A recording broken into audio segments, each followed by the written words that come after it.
brewing in Washington this morning, one that will impact the bank account of every American. The president and the Republican Speaker of the House in a high-stakes duel over how to prevent a looming economic calamity known as Taxmaggedon.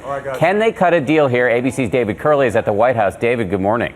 Good morning, Dan. The clock is ticking. Less than 2 months to that financial cliff. Now, the president has invited congressional leaders to come here to the White House next week. Both sides are talking compromise, but both also put stakes in the ground.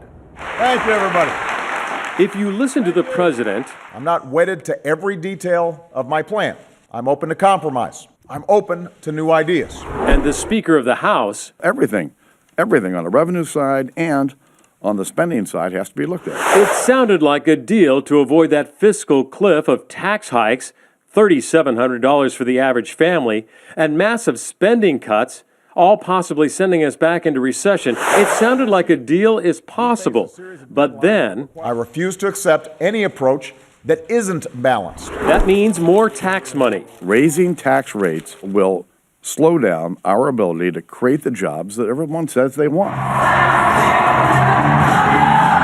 And that's the problem. The president declared the election proved that Americans agree with his approach, including the rich paying more, even though the Congressional Budget Office says letting taxes increase for the rich could cost 200,000 jobs. It would be a negative, but it would be digestible. And I think at the end of the day, necessary to address our long-term fiscal problems. The opening negotiating position from the Republicans seems to be don't increase tax rates, but get rid of some deductions to bring in more tax money. That may not be enough to keep us from going over that fiscal cliff.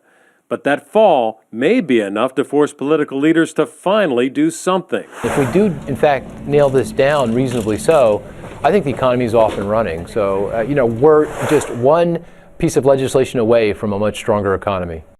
But getting that one piece of legislation may prove very difficult. The president said the voters picked his path, and the House Speaker rightly points out that Americans did return a Republican House. Divided government, the question beyond it, can they unite to avoid this fiscal cliff? That is the big question. Can they meet halfway?